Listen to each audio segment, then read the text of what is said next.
పారా wheel అనే ఒక కాన్సెప్ట్తో వెబ్సైట్ని లాంచ్ చేశారు. అసలు ఈ పారా వీల్ అనేది ఎలా ఉపయోగపడుతుంది?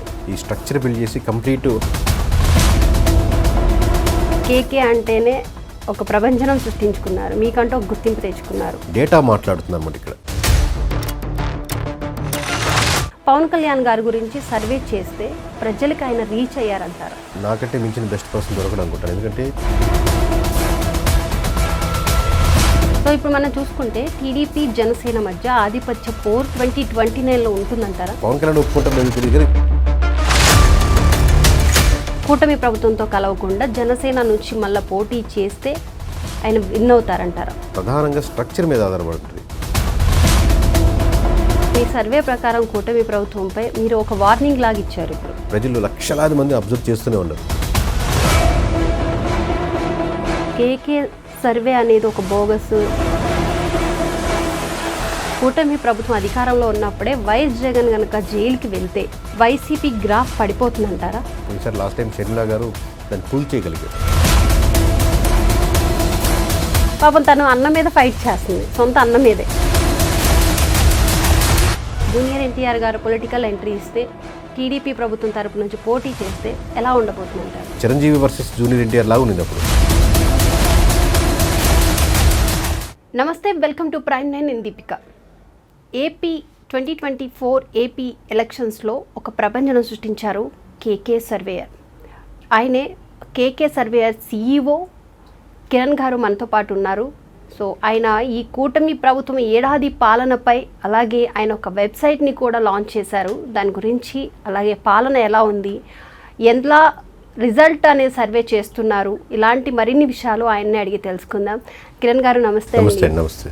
సో పారా వీల్ అనే ఒక కాన్సెప్ట్తో వెబ్సైట్ని లాంచ్ చేశారు. అసలు ఈ పారా వీల్ అనేది ఎలా ఉపయోగపడుతుంది? అంటే paraville.com అనేది 12వ తారీఖు రేపు కమింగ్ 12th ఓపెన్ అవుతుందండి. దీని ప్రధానమైన ఉద్దేశం ఏంటంటే నేషనల్ వైడ్గా ఇప్పుడు మీకు ఫుడ్ ఆర్డర్ కావాలంటే స్విగ్గీయో జొమాటో టక్కున మనం ఆర్డర్ ఇచ్చుకుంటాం, లేదా ఓలా ఊబర్ ఉంటుంది, లేదా గ్రాసరీస్ అంటే ఇంటికి ఆర్డర్ ఇచ్చేస్తున్నాయి. ప్రతి ఒక్కటి మనం ఆన్లైన్లో అవైలబిలిటీ ఉంటుంది, పే చేసుకుంటే మనకు సర్వీస్ వస్తుంది. బట్ ఒక ఎమ్మెల్యేకి కానీ ఒక యాస్పిరెంట్కి కానీ గెలవాలనుకునే అతని వ్యక్తికి కానీ దేశవ్యాప్తంగా ఇప్పుడు మనకు పవర్ఫుల్ సెక్షన్ అంటే పాలిటిక్స్గా ఉంటాయి కదండి, ఎమ్మెల్యే కానీ ఎంపీ కానీ వీళ్ళు పవర్ఫుల్ సెక్షన్. మరి ఇంత పవర్ఫుల్ సెక్షన్కి ఆ పవర్ఫుల్ డేటా వాళ్ళు యూస్ కావాల్సింది. అంటే ఈ నియోజకవర్గం ఎలా ఉంది, లేదా ఈ మండలంలో ఎలా ఉంది, ఈ ప్రజలు ఏం కోరుకుంటున్నారు, ఈ క్యాస్ట్ వాళ్ళు ఏం కోరుకుంటున్నారు, ఇక్కడ సమస్యలు ఏంటి, దీని అపోజిషన్లో 1 2 3 4 5 క్యాండిడేట్స్ ఎవరు పవర్ఫుల్ లీడర్స్, ఒక్కొక్కరి గురించి ఏమనుకుంటున్నారు, ఇలా రెట్రోస్పెక్టివ్గా 360 డిగ్రీలు కవర్ చేసే డేటా రెడీగా అవైలబిలిటీ ఎందుకు లేదు? ఎవ్రీ 2 monthsకి అప్డేట్ అవ్వాలి. ఎందుకంటే ఈ రోజు ఉన్న డేటా మళ్ళీ 2 monthsకి పనికిరాదు. ఇక్కడ ఫర్ సపోజ్ ఇక్కడ బ్రిడ్జ్ కావాలి, రోడ్డు బాగాలేదు అనుకుంటున్నారు అనుకోండి, అది కంప్లీట్ అయిపోయిన తర్వాత ఆ సమస్య ఉంటుంది, వేరే కొత్త సమస్యలు ఉంటాయి. ఏ సమస్యని ఎక్కువ ప్రజలు కోరుకుంటున్నారు, ఏది అడ్రస్ చేస్తారు.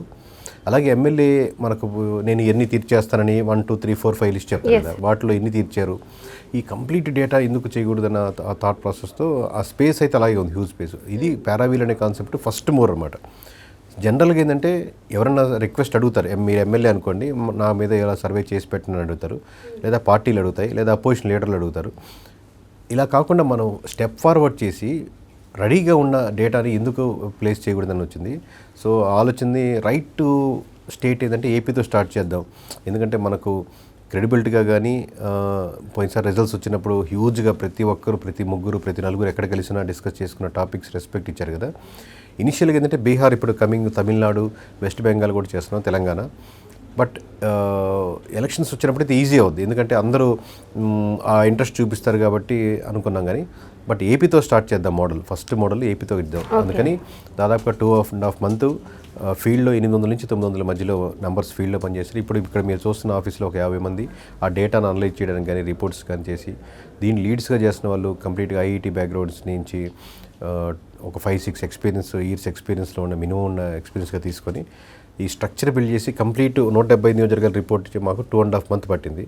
రేపు June 12 ఎవరైనా ఓపెన్ చేసుకొని ఆ వెబ్సైట్లో కావాల్సినటువంటి రిపోర్టు పర్చేజ్ చేసుకోవచ్చు, ఎమ్మెల్యేస్ కానీ యాస్పిరెంట్స్ కానీ. ఓకే, అంటే ఇప్పుడు మీరు చెప్పారు కదా పారా వీల్కి ఒక క్యాప్షన్ కూడా పెట్టారు, first ground up intelligence engine అని. అంటే ఏంటి అసలు? అంటే గ్రాస్ రూట్స్ నుంచి వచ్చినటువంటి ఇన్ఫర్మేషను ఇప్పుడు మీకు క్యాబ్ బుక్ చేసుకుంటున్నారు, మీకు వస్తూ ఉంది, ఎక్కడెక్కడ ఉంది, ఎక్కడ దాకా ఉంది, మీకు అవైలబిలిటీ ఉంది, 2 నిమిషాల్లో నేను కిందకి వెళ్ళిపోవాలి, నా క్యాబ్ వస్తుందని మీకు లైవ్గా అప్డేట్ అవుతూ ఉంది. అంటే మీకు జరుగుతున్నది గ్రాస్ రూట్లో జరుగుతుంది, అప్పటికప్పుడు ఇన్ఫర్మేషన్ తెలుస్తుంది.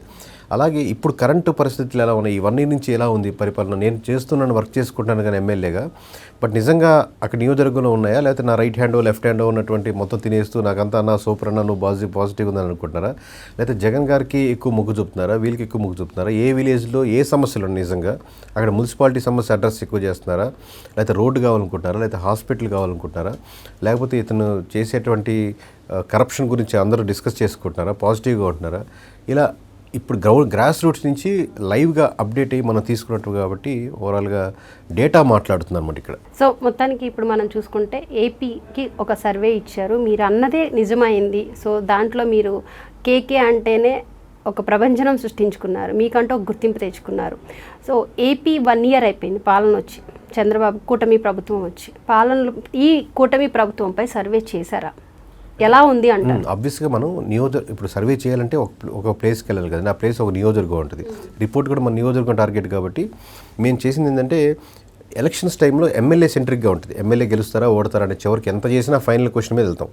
ఇప్పుడు 1 year కంప్లీట్ అయింది కాబట్టి నియోజకవర్గం సెంట్రిక్గా, నియోజకవర్గంలో ఎమ్మెల్యే కూడా ఒక భాగం, బట్ నియోజకవర్గంలో విలేజ్లు, మండలాలు, సమస్యలు, యాస్పిరేషన్స్, కొత్త క్యాండిడేట్లు ఎవరైతే బాగుంటుంది, లేదా మళ్ళీ టర్న్ అవుతారా, ప్లస్ కమ్యూనిటీ యాస్పిరేషన్స్ ఉంటాయి, బీసీ కమ్యూనికేషన్స్ వాళ్ళకి ఏం కోరుకుంటున్నారు కమ్యూనిటీ కానీ, లేకపోతే రకరకాల కాపు కమ్యూనిటీ కానీ ఏం కోరుకుంటున్నారు, రకరకాల కమ్యూనిటీస్ లీడర్స్ పరంగా డివైడ్ చేసి ఇదంతా నియోజకవర్గం సెంట్రిక్గా తీసుకొని చేసాం ఇప్పుడు ఓవరాల్గా. దీంట్లో అడుగుతున్న క్రమంలో సెంట్రల్ లెవెల్ ఇప్పుడు చంద్రబాబు గారి పరిపాలన ఎలా ఉంది, లేకపోతే ఎవరు కూటమి లీడ్ చేస్తే బాగుంటుందని, లేదా ఆల్కహాల్ స్కీమ్ ఎలా ఉంటే బాగుందా లేదని, అదే పర్టికులర్ ఏరియాస్ ఇప్పుడు వైజాగ్ చుట్టుపక్కల ఏరియా అయితే స్టీల్ ప్లాంట్ ఎలా ఉందని, లేకపోతే అమరావతి విజయవాడకు వస్తే అమరావతి ఇష్యూస్ మీద ఏం మాట్లాడుకుంటున్నారని, అలాగే మనకు ఉత్తరాంధ్రలో ఇప్పుడు గంజాయి వాటి మీద తగ్గిందా పెరిగింది అనుకుంటున్నారా కానీ, ఇలా స్టేట్కి సంబంధించిన ఇష్యూస్ కూడా అడుగుతాం. ఓవరాల్గా అన్నీ కవర్ చేసుకుందని ట్రై చేసాం. ఓకే, 35 నిమిషాలుగా తీసుకున్నాం. ఇప్పుడు కూటమి ప్రభుత్వం సీఎంగా ఉన్నారు నారా చంద్రబాబు నాయుడు గారి గురించి మనం సర్వే చేస్తే, మీరు సర్వే చేశారు ఆల్రెడీ, 77% వరకు కూడా ప్రజలు చాలా హ్యాపీగా ఉన్నారు ఆయన పాలన కానీ, ఆయన ప్రభుత్వం చేస్తున్న సంక్షేమ పథకాలు కానీ. అండ్ 14% నుంచి 15% వరకు అసంతృప్తిగా ఉన్నారు. అంటే విజనరీ లీడర్ ఆయన ముందుకు వెళ్తున్నారు, 2047ని దృష్టిలో పెట్టుకొని ఆయన ముందుకు వెళ్తున్నారు. ఆ 15% వరకు ఎందుకు అసంతృప్తి ఉన్నారు అంటే దీంట్లో మీరు చాలా బాగుంది అనుకునే వాళ్ళు 2 సెక్షన్, అది యాక్చువల్లీ చాలా బాగుంది కాదు, మొత్తం 70% బాగుంది, చాలా బాగుంది అనుకునే వాళ్ళు, చాలా బాగుంది రెండు కలుపుకుంటే అది చాలా బాగుంది అనే ఒకరు మీకు నెంబర్ ఇందాక చెప్పినట్టు 38-39% ఉండొచ్చు. సో బాగుంది అనుకునే సెక్షన్ అటు ఇటు టిల్ట్ అవ్వచ్చు, రేపు పొద్దున బాగాలేకపోతే. చాలా బాగుంది అనుకున్న వెరీ మచ్ ఇంప్రెషన్ అనమాట, మీరు నాకు భోజనం పెట్టేది అద్భుతంగా నచ్చింది, దాంట్లోంచి ఒక స్వీట్ తీసినా కానీ అద్భుతంగా నచ్చుతుంది. బాగుంది అని అంటున్నాడంటే నాకు పర్లేదు బాగానే ఉంది, కంపారిటివ్లీ ఇంతకుముందు బాగుంది అనేవాళ్ళు రేపొద్దున ఏ పథకం తగ్గినా, ఏ ఎమ్మెల్యేది ఇంపాక్ట్ తగ్గినా డిఫరెన్స్ చూపిస్తారు. మీరు తెలుసుకోవాల్సిన అందరికి విషయం ఏంటంటే, ఒక ఎమ్మెల్యేకి 100 ఓట్లు పడితే దాంట్లో 70 నుంచి 80 పార్టీ ఓట్లే ఉంటాయి.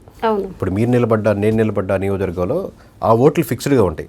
మిగతా 10,000, 20,000, 30,000 ఓట్లు మటుకే మీరు పుల్ చేయగలుగుతారు, లేదా నేను పుల్ చేయగలుగుతాను. అంటే మిమ్మల్ని చూసి, మీరు చేసిన వర్క్స్ చూసి నుంచి మీరు ఒక 20,000 వరకు తెచ్చుకోగలరు అనుకోండి, మీరు మంచి సూపర్ లీడర్ అనమాట. నేను ఒక 25,000 దాకా తెచ్చుకోలేను అనుకోండి, నేను ఎక్సలెంట్, ఇంకా టాప్ ప్లే అంతే. మన ఓట్ బ్యాంకింగ్ 25,000-30,000. సో నేను పార్టీ మారినా, మీరు పార్టీ మారినా ఈ ఓట్ బ్యాంకింగ్తోనే మారుతుంటాం. సో ఇప్పుడు చంద్రబాబు నాయుడు గారు ఒక 5,000 ఓట్లు పెంచుకునే స్థాయిలో వర్క్స్ చేస్తున్నారు అనుకోండి, కానీ మీరు డ్యామేజ్ చేసే ఓట్లు 10,000 తగ్గించుకున్నారు అనుకోండి, ఆయన 5,000 పెంచుతున్నారు, మీరు 10,000 తగ్గించారు. అంటే మొత్తం ఏదైనా ఎమ్మెల్యే డ్యామేజ్ అయింది అనుకోండి, ఎక్కువ డ్యామేజ్ చేశారు అనుకోండి, ఆబ్వియస్గా దాని డైరెక్ట్లీ ఇంపాక్ట్ పడుతూ ఉంటుంది. ఎక్కువ మంది ఎమ్మెల్యేలు డ్యామేజ్ చేశారు అనుకోండి, దాని ఇంపాక్ట్ అది కూటమి ప్రభుత్వం మీద పడుతూ ఉంటుంది. ఓకే, ఇప్పుడు మనం అనుకున్నట్లు 88 మంది ఎమ్మెల్యేలు కొత్త వాళ్ళు వచ్చారు. సో వాళ్ళు పనితీరు కూడా అంతగా ప్రజలకి చేరువు కాలేదు, అసంతృప్తిగా ఉన్నారని తెలుస్తుంది. దాంట్లో 19 మంది వరకు మాత్రం మీరు చేసిన సర్వే ప్రకారం 19 మందిని అయితే అసలు నెక్స్ట్ ఎలక్షన్స్లో వాళ్ళని అసలు మళ్ళీ తర్వాత చంద్రబాబు నాయుడు గారు ఎన్నిక చేస్తారా లేదా అనేది కూడా చాలా సస్పెన్స్. 100% చేయండి. ఎందుకంటే ఎందుకు అసలు 19 మంది మీద అసంతృప్తి మనం చేసామని కాదు, ఎనీ ఒక ఆబ్వియస్లీ ప్రతి పొలిటికల్ పార్టీ మనతో కాకపోయినా ఇంకొకరితో చెప్పుకుంటుంది. మనం స్టెప్ ఫార్వర్డే మనం చేసుకుంటున్నాం. కొన్ని అలైన్ అయ్యి చేస్తుంటాయి. అలైన్ అయ్యి చేసే వాళ్ళకి న్యూట్రల్గా ఉన్న ఒక డిఫరెన్స్ ఏంటంటే, ఫర్ సపోజ్ నేను మీ గురించి రోజు మీతోనే మాట్లాడుతూ మీతో అలైన్ అవుతాను అనుకోండి, తెలియకుండా మీ మాట తీరు నచ్చుద్ది, మీ ఇంటర్వ్యూస్ నచ్చుతాయి, రోజు చూస్తుంటే ఒకరు కనెక్ట్ అవుతాం. అలాగే నేను ఫర్ సపోజ్ సీఎం గారితోనో లేదా జగన్మోహన్ రెడ్డి గారితో అలైన్ పని చేస్తున్నాం అనుకోండి, ఎంతో కొంత వాళ్ళ ఇంపాక్ట్ మన మీద ఇంత కష్టపడుతున్నారు కదా, క్లోజ్గా చూస్తుంటాం కదా, ప్రతి దగ్గర ఆ ఇంపాక్ట్ ఎమోషనల్గా పడుతూ ఉంటుంది మనకు. అలా కాకుండా మేము స్టెప్ అవే చేసి మేము న్యూట్రల్గా చేస్తున్నాం, ఇర్రెస్పెక్ట్ ఆఫ్ మేము ఎవరిని కలవాల్సిన అవసరం లేదు, మేము మా పార్టీ చేసుకుంటూ వెళ్తున్నాం, ఇది నేషనల్ వైడ్గా చేద్దామని ముందుకు వెళ్తున్నాం. బట్ వాళ్ళు చేసుకున్నా కానీ బయటపడి 19 మటుకు 100% బయటపడతాయి. మిగతా కొన్ని అటు ఇటుగా ఉన్నాయి బయటపడకపోవచ్చు. ఈ 19 మటుకు మాకు 30% డిఫరెన్స్ కనపడుతుంది ఆ ఎమ్మెల్యే గెలిచిన తర్వాత. ఇప్పటికి మేబీ వాళ్ళు 25% రావచ్చు, కానీ ఈ 19 మటుకు ఖచ్చితంగా మోర్ దెన్ 30% ఓట్ బ్యాంకింగ్ వాళ్ళు కోల్పోతున్నారు ఈ రోజుకే. ఎందుకని, ఏ కారణాల వల్ల అంటే కొన్ని ప్రాక్టికల్గా ఉండే ఉంటాయండి. ఇప్పుడు మీరు ఫర్ సపోజ్ ప్రైమ్ దాంట్లో మనకు కొత్తగా జాయిన్ అనుకోండి, ఆల్రెడీ ఒక సర్కిల్ గ్రూపులు ఉంటారు, అందరూ భోజనాలకు వెళ్ళేటప్పుడు ప్రతి ఆఫీస్లో ఒక నలుగురు కలిసి వెళ్తూ ఉంటారు, ఇంకో గ్రూప్గా ఉంటారు. ఆ గ్రూప్లోకి మీకు కొత్తగా రావడం వల్ల వెంటనే మీకు మేబీ ప్యాకేజ్ మీద ఒకటే ఉండొచ్చు, పొజిషన్ ఒకటే ఉండొచ్చు, కానీ మింగిల్ కాలేరు, టైం పడుతుంది. సో ఇప్పుడు వీళ్ళంతా ఫస్ట్ టైం ఎమ్మెల్యేస్గా వచ్చిన వాళ్ళకి డిసడ్వాంటేజ్ ఏంటంటే ఆల్రెడీ ప్రతి విలేజ్లో ప్రతి నియోజకవర్గ స్థాయిలో సెట్ ఆఫ్ లీడర్స్ ఒక అలైన్ అయ్యి ముందుకెళ్తూ ఉంటారు. ఇప్పుడు వీళ్ళు కొత్తగా వచ్చారు కాబట్టి వాళ్ళతో గ్యాప్ ఉంటుంది. ఆ గ్యాప్ వల్ల ఏంటంటే ఎలాగ మనకు చంద్రబాబు నాయుడు గారితోనో పవన్ కళ్యాణ్ గారితోనో లేకపోతే ఎవరితోనో వెళ్ళి పనులు చేయించుకునే అంత ర్యాపో ఉండదు. ఆల్రెడీ ముందున్న లీడర్కి ఆ ర్యాపో ఉంటుంది, ఎలా కలవాలి, ఎవరి ద్వారా వెళ్ళాలి అనేది ఒకటి. ఇంకోటి బ్యూరోక్రసీతో కూడా, అంటే కలెక్టర్తో మనం ఎలా పని చేయించుకోవాలి, వాళ్ళతో ఎలా మాట్లాడాలి అనేది ఉండదు. అంటే కార్యకర్తలతో పని చేయించుకోవడం కష్టం అవుద్ది, సీఎం స్థాయిలో వెళ్ళడం కష్టం అవుద్ది, కొత్త కాబట్టి నెట్వర్క్ తెలియదు కాబట్టి. అలాగే బ్యూరోక్రసీ ప్రతి ఎంఆర్ఓ కాడి నుంచి కలెక్టర్ వరకు వాళ్ళతో పని చేయించుకోవడం కొత్త అవుద్ది. ఇది కాకుండా కరప్షన్ పర్స్పెక్టివ్కి వచ్చామనుకోండి, రియాలిటీ ఏంటి, ఎనీ సెటిల్మెంట్ ఏదైనా చేస్తున్నప్పుడు ఆర్గనైజ్డ్గా ఉన్న వాళ్ళకి ఆర్గనైజ్డ్గా ఎలా చేయాలి, ఎవరిని ముందు పెట్టాలి, ఎవరు మాట్లాడాలి, ప్రతి ఒక్కరు నేను మాట్లాడాలి కదా, పలానా సుబ్బారావు గారు అప్పారావు గారు మీరు మాట్లాడండి, తర్వాత నేను బ్యాక్ ఎండ్లో మీకు ఏమంటే సపోర్ట్ చేస్తూనే ఉంటుంది. అనార్గనైజ్డ్ అయిపోద్ది అనమాట. అనార్గనైజ్డ్ అయిపోతే మీరు చేసే ప్రతి ఇసుకది, ప్రతి కంకర్ది, ప్రతి ఇష్యూది, ఇక్కడ కోటి లిక్కర్ది కానీ, సెటిల్మెంట్ కానీ, సిండికేట్ కానీ అన్నీ తెలిసిపోతూ ఉంటాయి పబ్లిక్ ఓవరాల్గా. సో ఈ అన్ని సెక్షన్స్ వల్ల కన్సాలిడేట్గా నెగిటివిటీ ఎక్కువ పెరిగేదానికి స్కోప్ ఉంటుంది. ప్లస్ నా వల్లే గెలిచారు, నేను ఈ నియోజకవర్గంలో నేను వచ్చాను కాబట్టి గెలిచాను, నేను పోటీ చేసి గెలిచాను, లేకపోతే అతనైతే ఓడిపోయిండేవాడు అన్న చిన్న అహం కూడా పెరిగేదానికి స్కోప్ ఉంటుంది. ఎందుకంటే ఫస్ట్ టైం గెలిచారు కదా, 20-30 సంవత్సరాలకి ట్రై చేశాడు, 4 సార్లు ఓడిపోయాడు, నేను రాగానే గెలిచానని. కానీ గెలవడానికి కావాల్సినటువంటి సిస్టమ్ ఆల్రెడీ సెట్ అయింది, మీరు కేవలం ఆ పాత్రలో నిలబడ్డారంతే అని రియలైజేషన్ టైం పడుతుంది. సో ఈ రీజన్స్ వల్ల ఎక్కువ ఇంపాక్ట్ జరుగుద్ది వీళ్ళకి, కొత్త వాళ్ళకి. మనము పవన్ కళ్యాణ్ గారి గురించి చూస్తే ఆయన సినిమాల్లో ఆయనకంటూ ఒక ముద్ర వేసుకున్నారు, రాజకీయాల్లోకి వచ్చి కూడా తను అంటే ఏంటో ప్రూవ్ చేసుకున్నారు. ఆయన జనసేన పార్టీ స్థాపించిన తర్వాత ఆయనకు 1 సీటు వచ్చింది అప్పుడులో గత ఎన్నికల్లో. ఇప్పుడు మీరు చెప్పిన సర్వే ప్రకారం మీరు చెప్పిన ఫిగర్నే ఆయన విన్ చేసుకున్నారు. ఈరోజు డెప్యూటీ సీఎంగా కూడా ఆయన బాధ్యతలు స్వీకరించి ప్రజలకి చాలా దగ్గరగా ఉంటున్నారు. ఆయన శాలరీని ఆయన వాడుకోకుండా ప్రజల కోసమే, అనాథల కోసమే నేను ఖర్చు పెడుతున్నాను అని ఆయన చాలామందికి మనం చూస్తూనే ఉన్నాం. రోజు ఏదో ఒక విధంగా ఆయన సొంత డబ్బుల్ని ఇవ్వడము, నిధుల్ని కాకుండా, గవర్నమెంట్ మనీ కాకుండా చాలా దగ్గరగా పవన్ కళ్యాణ్ ఉంటున్నారు. పవన్ కళ్యాణ్ గారి గురించి సర్వే చేస్తే ప్రజలకు ఆయన రీచ్ అయ్యారంటారా? అంటే దీనికి రైట్ 100% మేబీ నాకంటే మించిన బెస్ట్ పర్సన్ దొరకడం అనుకుంటాను. ఎందుకంటే 21కి 21 గెలవబోతుంది పవన్ జనసేన అని చెప్పినప్పుడు బహుశా జనసేనలో కూడా ఎక్కువ మంది బిలీవ్ చేసి ఉండకపోవచ్చు. రైల్వే కోడరు కొన్ని నియోజకవర్గాలు డౌట్లు ఏదో చెప్తున్నాడు, కానీ ఏదో హైప్ కోసం చెప్తున్నాడు, లేదా ఇంకోటి చెప్తున్నాడు. 21 ఎలా గెలుస్తుంది, ఇంపాసిబుల్ చేస్తున్నారు. అంటే రాష్ట్రంలోనే ఎంత హ్యూజ్ కోట్లాది మంది లేదా తెలుగు ప్రజల్లో ఎక్కడున్న ప్రపంచంలో ఉన్నా కానీ హ్యూజ్ ఫ్యాన్స్కి 21కి 21 కంటెస్ట్ చేసిన దగ్గర జనసేన గెలుస్తుంది అన్న స్టేట్మెంటు స్ట్రాంగ్గా వెళ్ళిపోయింది. రిజల్ట్ తర్వాత అది గుర్తుండిపోద్ది. అట్ ది సేమ్ టైం ఇప్పుడు నేను, ఎందుకంటే ఆ రైట్ పర్సన్ నేను కాబట్టి ఎందుకు తీసుకుంటున్నాను authority, at the same time గెలిచారు. మీరు చెప్పింది కరెక్టే. మేము చెప్పింది సర్వే ఏంటి, మన స్కానింగ్ షాప్ అనుకోండి, బాగున్న వాటి గురించి ఎక్కువ కంటే కూడా ఎక్కడెక్కడ ప్రాబ్లమ్స్ దీని గురించి అడ్రస్ చేస్తూ ఉంటాం, ఇష్యూస్ గురించి. స్ట్రక్చరల్గా ఆర్గనైజేషన్గా ఉన్న దాంట్లో చాలా వెనకబడి ఉందన్నమాట. Comparatively TDP, comparatively YCP, comparatively బీజేపీతో పోలిస్తే అన్నిటికంటే లీస్ట్ స్ట్రక్చరల్గా చాలా వెనకబడి ఉంది. అంటే ఒక నియోజకవర్గంలో, ఒక మండలంలో, ఒక విలేజ్లో ఒక 2-3 కలిసి ఏదైనా పని చేద్దాం అనుకుంటున్నారు అనుకోండి, ఈ కాలువలు నేను క్లీన్ చేయించగలుగుతాను, ఇక్కడ 100 చెట్లు 1000 చెట్లు నాటిపించగలుగుతాను, లేకపోతే ఆర్గనైజేషన్లో నేను జాయిన్ ఏదైనా చేయించగలను అంటే ఎవరిని అప్రోచ్ అవ్వాలి విలేజ్లో తెలియట్లేదు. ఓకే. స్ట్రక్చర్ అంటే ఏంటి, మీకు ఏమైనా ఇష్యూ ఉంటే మీ సుపీరియర్కి చేస్తారు, మీ సుపీరియర్ నుంచి మేనేజర్కి కొంటారు, తర్వాత మేనేజర్కి వెళ్తారు, ఆ తర్వాత కూడా ఇంకా పెద్ద ఇష్యూ అంటే సీఈఓ దగ్గరికి వెళ్తారు. ఇప్పుడు సీఈఓ దగ్గరికి వెళ్ళలేరు వీళ్ళు, పవన్ కళ్యాణ్ గారిని కలవడం అనేది ఇంపాసిబుల్ కేసు ఆబ్వియస్లీ.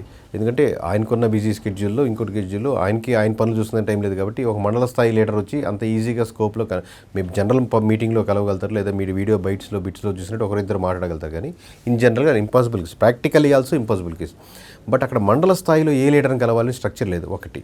రెండు, చాలా చోట్ల ఎక్కువ 175లో టీడీపీ గెలిచిన సీట్లు ఎక్కువ ఉన్నాయి కాబట్టి ఆబ్వియస్గా ఆ సమయం ఇద్దరికి మధ్య గ్యాప్ ఉందన్నమాట. మామూలుగా ఎవరితో చెప్పాలంటే వాళ్ళతో ఎందుకు చెప్పాలి, మేము చూసుకుంటాంలేండి వాళ్ళు అంటున్నారని వీళ్ళు ఒక స్టెప్ బ్యాక్ అవుతున్నారు. అంటే ఇప్పుడు మీరు 19 మంది అసంతృప్తిగా ఉన్నారు ఎమ్మెల్యేలో, ఆ ఎమ్మెల్యేలలో జనసేన తరపు నుంచి కూడా ఉన్నారు.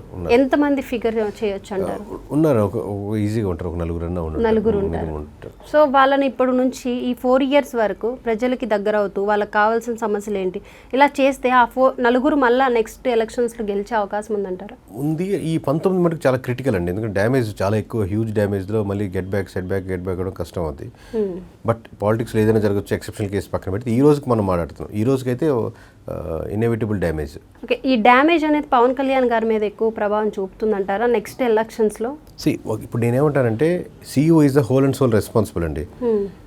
ఇక్కడ ఈ విషయాలు ఆయనకి తెలియదు కదా అని అంటే తెలుసుకునే తత్వం కూడా, తెలుసుకునే బాధ్యత కూడా సీఈఓదే ఉంటుంది. మీకు లంచ్ అందరికి ప్రొవైడ్ చేశారు, కానీ ప్రతిరోజు 10 మందికి అవైలబిలిటీ సరిపోవట్లేదంటే ఆయనకు తెలియదు కదంటే ఆ తెలుసుకునే బాధ్యత కూడా. ఇప్పుడు నాకు అందరికి మా స్టాఫ్ తిన్నారా తినలేదా, భోంచేశారా భోంచేయలేదా, టైంకి ఎవరు వస్తున్నారు రావట్లేదు, వాళ్ళకి ఇచ్చిన చేయట్లేదని మేబీ హై లెవెల్ మానిటరింగ్ కూడా నేను చేసుకోవాల్సి వస్తుంది. స్ట్రక్చర్ది నాది కాదు అని ఒక లీడర్ అనలేరు. మేబీ ఒక లెవెల్ వరకు చరిష్మా కావచ్చు, ఒక లెవెల్ వరకు మంచితనం కావచ్చు, ఒక లెవెల్ వరకు పనితీరు ఉపయోగపడుతుంది. బట్ దాని నుంచి నెక్స్ట్ లెవెల్కి వెళ్ళాలి అంటే మటుకు ఆబ్వియస్గా మీకు స్ట్రక్చర్ లేకుండా బిల్డింగ్ అనేది ఎక్కువ ఫ్లోర్లు వేయలేరు. ఓకే, ఇప్పుడు మీరు 19 మంది ఎమ్మెల్యేలపై ప్రజలు అసంతృప్తిగా ఉన్నారు. అటు టీడీపీ నుంచి అయినా అవ్వండి, జనసేన తరపు నుంచి అయినా. మీరు ఇప్పుడు 4 members చెప్పారు, ఇంకా 15 members టీడీపీ నుంచి ఉన్నారు. సో ఈ 15 and 4 19 అయ్యారు. ఈ 19 members పేర్లు ఏమన్నా చెప్పగలరా? పేర్లు చెప్పలేను, ఎందుకంటే ఇప్పుడు ఆ రోజు ఓపెన్ చేసేది అదే కదా. ఇప్పుడు 12th ఓపెన్ చేస్తే ఆ రోజు సర్వేలో మొత్తం క్లియర్గా ఆ 19 మంది ఎవరు అనేది తెలిసిపోతుంది అంటారా? అంటే అట్లా ఓవరాల్గా తెలియదు, అది 19 మంది నేను చెప్పాం కదా. ఎందుకంటే నియోజకవర్గాలు ఓపెన్ చేస్తున్నాం, ఏ నియోజకవర్గంలో ఆ నియోజకవర్గం చూసుకోవాలి. అంటే 19 మంది కదండి, మొత్తం 80. మీరు ఇప్పుడు మనం ఫిల్టర్ చేసాం 88 కొత్త వాళ్ళు వచ్చారు, దాంట్లో 44 మందికి బాగాలేదు, దాంట్లో 19 మందికి చాలా దారుణమైన పొజిషన్లో ఉన్నారు. ఈ మిగతా 24 members మేబీ రికవర్ చేసుకోవచ్చు, ఆ పొజిషన్లో ఉన్నారు. ఈ 19 మటుకు అసలు చాలా కష్టం. ఇప్పుడు మీరు చెప్పిన ఫిగర్ని బట్టి చూసుకుంటే నెక్స్ట్ 2029లో ఎలక్షన్స్ జరిగితే టీడీపీకి కొంచెం పరాజయం వచ్చే అవకాశాలు ఉన్నాయి అంటున్నారు మీరు, అంతే కదా? ఈ చాలా ఫ్యాక్టర్స్ మారుతాయి. ఇప్పుడు మీకు స్ట్రైట్ మీరు అడిగే క్వశ్చన్ ఏంటంటే వైఎస్ఆర్సీపీ వర్సెస్ టీడీపీ అడుగుతున్నారు. ఇప్పుడు మీకు రాయలసీమ బెల్ట్ వరకు తీసుకుంటే మీకు హార్డ్లీ ఒక 7 to 10% డిఫరెన్స్లో ఓవరాల్గా ఇద్దరి మధ్య ఉంటుంది. సో మీకు ఎప్పుడైతే 3.5% to 4% పుల్ చేసుకున్నారు, అంటే లాస్ట్ టైం ఓట్లు వేసిన వాళ్ళు ఇటు ఒక 5-6 మంది వేస్తే రాయలసీమ బెల్ట్ మొత్తం కవర్ అయిపోద్ది. సో అదేంటంటే అంటే చాలా సీట్స్ వరకు అడ్వాంటేజ్. సో ఫస్ట్ మూవ్ రాయలసీమే అవుద్ది, ఎక్కడైతే టీడీపీ తగ్గితే అడ్వాంటేజ్ అయ్యేది రాయలసీమ బెల్ట్లో అవుతుంటుంది.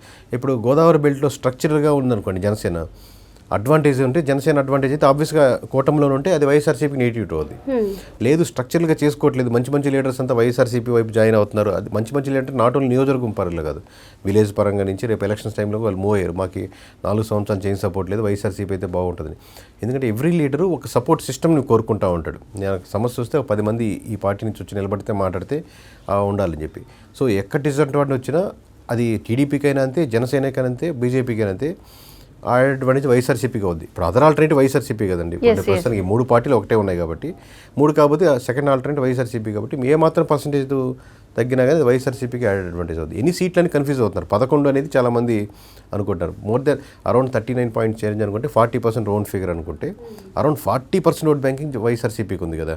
సో ఇప్పుడు మనం చూసుకుంటే టీడీపీ జనసేన మధ్య ఆధిపత్య పోర్ 2029లో ఉంటుందంటారా? 100% ఉంటుంది. ఓకే, ఎందుకలా అంటే? ఫస్ట్ టైము కూటమి ఎట్లాగైనా గెలవాలి, ఇప్పుడు జగన్ అనే అతను రాకూడదు అని వీళ్ళ వర్క్, అంటే కూటమి స్టైల్ ఆఫ్ వర్కింగ్ అదే కదా first stand. So they succeeded that one. తర్వాత దీనికి కావాలంటే మన బీజేపీని కలుపుకోవాలనుకున్నారు, బీజేపీని కలుపుకున్నారు. థర్డ్ సెక్షను 60 సీట్ల నుంచి డిస్కషన్ మొదలైంది. 60 నుంచి 50కి వచ్చింది, 50 నుంచి 40కి వచ్చింది, 40 నుంచి 30, 30 నుంచి ఆఖరికి పవన్ కళ్యాణ్ పక్కన పెడితే 20 సీట్లకు వచ్చారు. 21 సీట్లని ఫస్ట్ ప్రజలు కన్విన్స్ చేయడం చాలా కష్టం అయిపోయింది. తర్వాత 1 by 1 కన్విన్స్ చేసుకుంటూ వచ్చారు. సరే ఓకే, మనం గెలిపే ముఖ్యం కదా, 21 కన్ఫైన్ అవుదాం, ముందు తీసుకున్న సీట్లు కరెక్ట్గా గెలుద్దాం అనేది యాక్సెప్ట్ చేసుకున్నారు అందరు ప్రజలు. అంటే ఒక 1 వీక్ పట్టినా కానీ ఆ తర్వాత ఎలక్షన్స్ టైంకి వచ్చేసరికి యాక్సెప్ట్ చేసి never in the history 2 different భిన్న భావజాలాల నుండి ఉన్నటువంటి పార్టీలుగా ఉన్నటువంటి లేదా వ్యక్తులుగా ఉన్నటువంటి లేదా హీరోలు ఆరాధించే వ్యక్తుల పరంగా కావచ్చు, క్యాస్ట్ పరంగా కావచ్చు, రకరకాల ఉన్నటువంటి వాళ్ళు ఫస్ట్ టైం ఒక బాక్స్లోకి ఫిట్ అయ్యి పర్ఫెక్ట్గా ఒకరినొకరు సపోర్ట్ చేసుకోగలిగారు. అక్కడక్కడ ఇష్యూస్ ఉండొచ్చు, బట్ మెజారిటీ. బట్ ఇదే టైంలో నెక్స్ట్ టైం కూడా నాకు 21 సీట్స్ అంటే అసలు పవన్ కళ్యాణ్ ఒప్పుకుంటారో లేదో తెలియదు, కానీ వాళ్ళకి ఫ్యాన్స్ కానీ ఫాలోవర్స్ కానీ కార్యకర్తలు కానీ ఒప్పుకునే పరిస్థితి లేదు. సో ఇప్పుడు మనం వైసీపీ తరపు నుంచి చూసుకుంటే వైసీపీ గ్రాఫ్ మీ సర్వేలో చూసుకుంటే పెరిగింది అంటున్నారు. అది ఎలా సాధ్యమైంది అసలు? అంటే 11 సీట్లకి పరిమితం చేసిన ప్రజలు ఇప్పుడు ఆ వైసీపీకి మళ్ళా దానికి ఎక్కువగా శ్రద్ధ చూపిస్తున్నారు, వైసీపీ వస్తే బాగుండు అనే విధంగా ఉన్నారు అన్నట్లు కూడా మీ సర్వేలో తెలుస్తుంది. అసలు ఎందుకు అలా అంటారు? అంటే ఇప్పుడు కూడా మీకు 1 year కంప్లీట్ అయింది, రేపు పొద్దున్న జమిలీ అంటారు, అది 1 year కావచ్చు, 2 weeks కావచ్చు, అది పక్కన పెడదాం. 3+1 1 versus 1 అయిందండి. ఇప్పుడు ఇక్కడ 3 నుంచి 1 అయినప్పుడు కూడా అప్పుడు కూడా అంత వ్యతిరేకత, అంత భావజాలం ఉన్నప్పుడు కూడా they got 39 to 40% of vote banking వచ్చింది. ఇక్కడి నుంచి మీకు ఏ ఒక్క ఓటుకు వెళ్ళినా అదర్ ఆల్టర్నేటివ్కి వెళ్తుంది, ఏ ఒక్క పర్సెంటేజ్ వెళ్ళినా అదర్ ఆటోకి వెళ్తుంది. ఇప్పుడు ఎమ్మెల్యే మీద ఇంతకుముందు చెప్పినట్టు 44 మీద మంచి తీవ్రమైన వ్యతిరేకత ఉందని చెప్పాను కదా. అవును. మరి ఆ ఓటు ఎవరికి వెళ్తుంది? ఇమీడియట్గా ఉన్నటువంటి సెకండ్ ఆల్టర్నేటివ్కి వెళ్తుంది.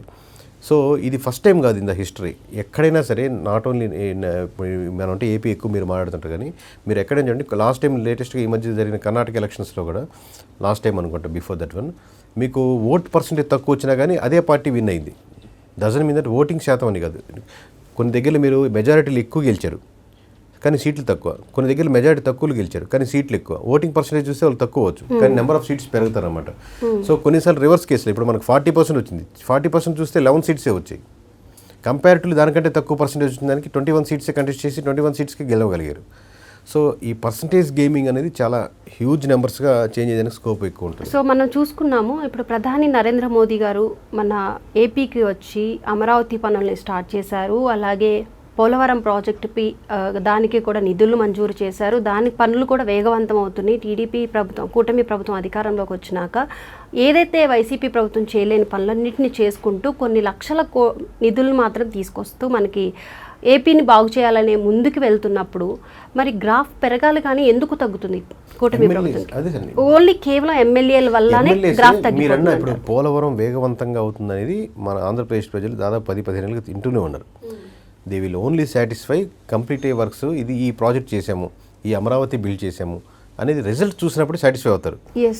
క్యూరియాసిటీ ఉంటుంది, మనకు బిర్యానీ ఉడుకుతున్నప్పుడు వచ్చిన స్మెల్ చూసి బాగుండొచ్చేమో అని క్యూరియాసిటీ ఉంటుంది. బట్ కంప్లీట్ సాటిస్ఫాక్షన్ ఎప్పుడంటే మీరు ఫస్ట్ ముద్ద కనీసం తిన్నాకే సాటిస్ఫై అవుతారు. సో ఆ రిజల్ట్స్, ఆ ఫ్రూట్స్ వస్తాయి చూడండి, అప్పుడే దే విల్ సాటిస్ఫై. బట్ మొక్క పెరుగుతుంది పోలవరం అనేది రాజశేఖర రెడ్డి గారు ఉన్నప్పుడు నుంచి తింటున్నాం. మేబీ అప్పటి నుంచి ఈ స్టెప్ బై స్టెప్గా వెళ్తుంది. ఆబ్వియస్గా ప్రతి గవర్నమెంట్లో ఎంతో కొంత ముందుకు వెళ్తుంది, ఎంతో కొంత మళ్ళీ స్టెప్ బ్యాక్ అవుతుంది, మళ్ళీ ముందుకు వెళ్తుంది. But when really they completed అప్పుడు ఆ ఫ్రూట్స్ రిజల్ట్స్ వస్తాయి. ప్రాసెస్లో ఉన్నప్పుడు ఏంటంటే మేబీ అంత ఉండకపోవచ్చు. సో ఇప్పుడు 2029లో ఇప్పుడు పవన్ కళ్యాణ్ గారు కూటమి ప్రభుత్వంతో కలిసి పోటీ చేశారు, 21 సీట్లు గెలుచుకున్నారు, డిప్యూటీ సీఎంగా కూడా ఆయన బాధ్యతలు స్వీకరిస్తున్నారు. ఒకవేళ ఇన్ కేస్ 2029లో ఆయన సపరేట్గా పార్టీ పెట్టి జనసేన తరపు నుంచే మళ్ళా అంటే కూటమి ప్రభుత్వంతో కలవకుండా జనసేన నుంచి మళ్ళీ పోటీ చేస్తే ఆయన విన్ అవుతారంటారా? అసలు ఎలా ఉంటుందంటారు ఆయన గ్రాఫ్? ఆబ్వియస్గా డామినెంట్ ఉన్న ఓట్ బ్యాంకింగ్ నుంచి వచ్చినారండి. ఆల్మోస్ట్ ఆంధ్రప్రదేశ్లోనే ఒక డామినెంట్ ఓట్ బ్యాంకింగ్ ఉన్నటువంటిది. మేబీ రకరకాల తెగలుగా ఇప్పుడు డివైడ్ అయి ఉన్నారు. క్యాస్ట్ అయినా అంటే నాన్ క్యాస్ట్ కూడా సపోర్టింగ్ ఉండొచ్చు కాదండి. బట్ కోర్ ఓటింగ్ బ్యాంకింగ్ ఎక్కువ కమ్యూనిటీ నుంచి వస్తుంది కాబట్టి నేను ఆ పాయింట్ చెప్తుంటే ఆబ్వియస్గా స్ట్రాంగ్ కమ్యూనిటీ ఉన్నటువంటి ఓట్ బ్యాంకింగ్ సపోర్ట్ ఉంటుంది. But at the same time ఎన్ని నియోజకవర్గాలు గెలవగలుగుతారు, ఎంత ఇంప్రూవ్ చేసుకోగలుగుతారు, ఇతర సపోర్ట్ ఏమి లేకుండా ఉంటే గెలవగలుగుతారు అనే పాయింట్ మటుకు ప్రధానంగా స్ట్రక్చర్ మీద ఆధారపడి ఉంటుంది. మీకు చెప్పాను కదండి, ఒక ఫ్లోర్కి 2 ఫ్లోర్ కట్టడం వేరు, 20 ఫ్లోర్లు కట్టడం వేరు. 20 ఫ్లోర్లు కట్టాలని మీకు ఉద్దేశం ఉంటే రేపొద్దున ఆంధ్రప్రదేశ్కి నేను ముఖ్యమంత్రిగా కేవలం జనసేన వితౌట్ ఎనీ సపోర్ట్తో గెలవాలని ఉంటే మీరు ఎంత గట్టిగా పనిచేస్తారో తెలియదు కానీ పక్కన పెడితే గ్రామ స్థాయిలో నుంచి ఒక స్ట్రక్చర్ బిల్డ్ చేసుకుంటూ ఉండాలి. అక్కడ ఏదైనా సమస్య వస్తే ఈ స్ట్రక్చర్ సాల్వ్ చేస్తూ వస్తుంది. లేకపోతే ఇతను ఆ విలేజ్కి ఆ ప్రెసిడెంట్గా ఉన్నాడు పార్టీకి, లేకపోతే ఈ మండల స్థాయి కమిటీలు వీళ్ళు ఏమైనా ఇష్యూస్ ఉంటే వీళ్ళు సాల్వ్ చేయొచ్చు. నియోజకవర్గంలో 1, 2, 3, 4 ఉన్నారు. ఎవరు బాగా పర్ఫామ్ చేస్తే వాళ్ళే రేపు పొద్దున్న క్యాండిడేట్గా ఇస్తారంట.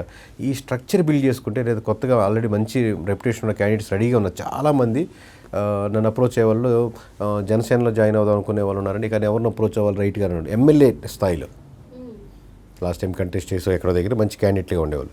సో వాళ్ళకే స్ట్రక్చర్లో ఎక్కడ ఎవరు కలవాలి, ఏమైనా మీకు సర్వే చేసి ముందు పెట్టాలా, ఎట్లా ఉందని ఇబ్బంది పడుతున్నారంటే ఈ లైన్లో వెళ్తే ఇంపాసిబుల్ కేసు. స్ట్రక్చర్ లేకుండా మీరు యాస్పిరేషన్స్ ఉండడం అనేది ఇంపాసిబుల్. స్ట్రక్చర్ బిల్డ్ చేసుకుంటే కావాల్సినటువంటి ఇమేజ్ ఉంది, కావాల్సిన క్రెడిబిలిటీ ఉంది, కావాల్సిన నిజాయితీ ఉంది, కావాల్సినటువంటి సపోర్ట్ ఉన్నటువంటి ఓట్ బ్యాంకింగ్ ఉంది. బట్ మీకు కావాల్సిన స్పేస్ ఉంది, పిల్లర్స్ స్ట్రాంగ్గా వేసుకోవాలి.